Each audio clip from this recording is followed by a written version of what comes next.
কাল বিকেল 5টা নাগাদ তামিলনাড়ু থেকে আমাদের ট্রেন রওনা দেয়। আর এই মুহূর্তে আমরা ঢুকে পড়েছি উড়িষ্যাতে। তো সামনেই আসতে চলেছে উড়িষ্যার বিখ্যাত হ্রদ চিল্কা হ্রদ। উড়িষ্যা তথা সারা ভারতবর্ষের বিখ্যাত হ্রদ চিল্কা হ্রদ। তো তোমরা এক্ষুনি দেখতে পাবে, এই যে জলাশয়গুলো দেখতে পাচ্ছ, এটা চিল্কা হ্রদেরই অংশ। ওই দূর থেকে খানিকটা দেখা যাচ্ছে চিল্কা হ্রদটা, নীল জল দেখতেই পাচ্ছ। তো এখান থেকে পরিষ্কার না দেখা গেলেও খানিকটা আগিয়ে গেলেই পুরো হ্রদটা দেখা যাবে, পুরো মানে বেশ খানিকটা অংশ দেখা যাবে আর কি।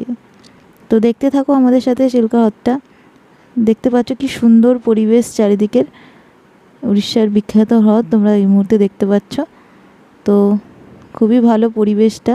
তো আমরা আগেও এসেছিলাম এই উড়িষ্যার চিল্কা হ্রদ দেখতে, করোনার পরপরই তখন আসা হয়েছিল। ওই কিছু বন্ধুবান্ধবের সাথে আসা হয়েছিল বাইকে। তো আবার দ্বিতীয়বার দেখতে পাচ্ছি ট্রেনের। তো আমাদের ট্রেন এই মুহূর্তে উড়িষ্যাতে রয়েছে। তো হাওড়া পৌঁছাতে মোটামুটি ওই রাত 12টা বা তার বেশি সময় লাগতে পারে।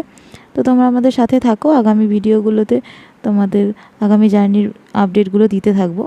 আর আগামী জার্নির আপডেট পেতে আমাদের চ্যানেলটাকে অবশ্যই ফলো করে রেখো, আমাদের সাথে থেকো। আর তোমরা কমেন্টে জানিও তোমাদের জার্নির এক্সপিরিয়েন্স কীরকম সাউথ ইন্ডিয়া বা উড়িষ্যার।